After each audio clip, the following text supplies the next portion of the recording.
Hai, perkenalkan saya Nima Darini Anggreni. Saya mahasiswi semester 5 Fakultas Ilmu Komunikasi dari Universitas Widya Denpasar. Nah, kali ini saya ingin sharing sedikit tentang apa itu ilmu komunikasi dan pentingnya ilmu komunikasi bagi sebuah negara. Berbicara mengenai ilmu komunikasi atau komunikasi itu sendiri merupakan suatu kegiatan, suatu aktivitas yang tidak dapat dipisahkan dari kehidupan manusia. Nah, sebagai makhluk sosial, kegiatan berkomunikasi dibutuhkan manusia untuk berinteraksi antar sesama manusia, mempertahankan kelangsungan hidup, serta menyesuaikan diri dengan lingkungannya. Nah, saya ingin mengutip salah satu aksioma komunikasi yang dipopulerkan oleh Paul Watzlawick yang menyatakan we cannot not communicate, yang berarti bahwa setiap manusia tidak bisa untuk tidak berkomunikasi. Nah, tidak hanya berkomunikasi secara verbal, bahkan gerak tubuh maupun ekspresi wajah dapat dimaknai sebagai bentuk komunikasi yang dikenal dengan komunikasi nonverbal. Harold D. Laswell, seorang ilmuwan politik sekaligus pencetus teori komunikasi, menerangkan suatu tindakan komunikasi dengan model pernyataan who says what, in which channel, to whom, what the effect. Dan apabila diterjemahkan menjadi siapa, mengatakan apa, melalui apa, kepada siapa, dan apa akibatnya. Nah, paradigma Laswell tersebut menunjukkan bahwa komunikasi meliputi 5 unsur bagian, yaitu komunikator, pesan, media, komunikan, dan efek.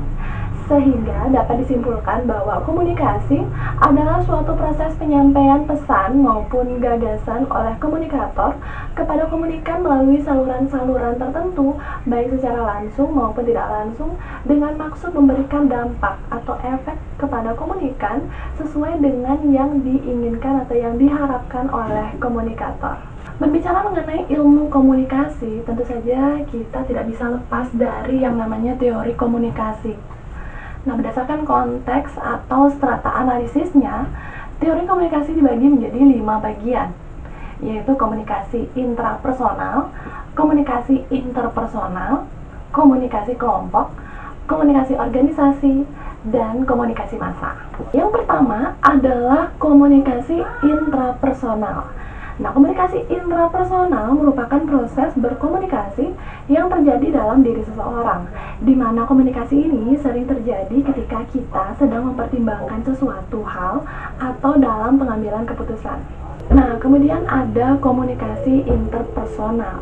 Nah, proses komunikasi interpersonal berlangsung antara 2 orang atau lebih, baik secara langsung maupun tidak langsung.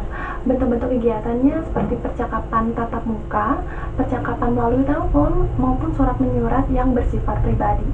Nah, teori ini memfokuskan pada pengamatannya pada bentuk dan sifat hubungan, percakapan, interaksi, dan karakteristik komunikator. Nah, yang ketiga adalah komunikasi kelompok. Komunikasi kelompok melibatkan bentuk komunikasi antar pribadi, di mana komunikasi ini berfokus pada interaksi di antara orang-orang dalam kelompok kecil. Nah, teori ini umumnya membahas tentang efisiensi dan efektivitas penyampaian informasi dalam kelompok. Selanjutnya ada komunikasi organisasi. Komunikasi organisasi merujuk pada pola dan bentuk komunikasi yang terjadi dalam konteks dan jaringan organisasi, di mana komunikasi ini melibatkan bentuk-bentuk komunikasi antar pribadi dan komunikasi kelompok.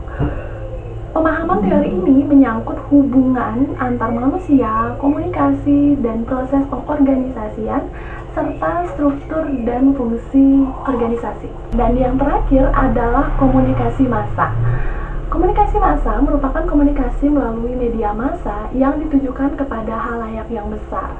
Proses komunikasi massa melibatkan semua aspek teori komunikasi sebelumnya, yaitu komunikasi intrapribadi, lalu komunikasi antar pribadi, komunikasi kelompok, dan komunikasi organisasi.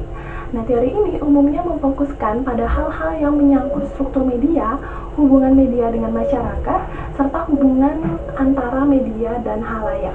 Komunikasi berperan penting bagi setiap negara-negara merdeka, khususnya dalam proses pembangunan bangsa. Nah, sebuah negara tidak akan berkembang jika tidak ada sebuah hubungan yang baik antara pemerintah dengan masyarakatnya. Nah, fungsi komunikasi itu sendiri harus berada di garis depan untuk merubah sikap dan perilaku masyarakat sebagai pemeran utama pembangunan, baik sebagai subjek maupun sebagai objek pembangunan. Selain itu, penerapan ilmu komunikasi juga tidak hanya diterapkan di internal negara saja, melainkan perlu diterapkan juga dengan negara-negara lain. Hal ini dimaksudkan untuk menjalin kemitraan global untuk mencapai cita-cita bersama. Oke, terima kasih sudah menyaksikan video saya kali ini. Semoga bermanfaat dan semakin menambah wawasan bagi Anda yang ingin mengenal dan mendalami ilmu komunikasi. Sampai jumpa di video selanjutnya.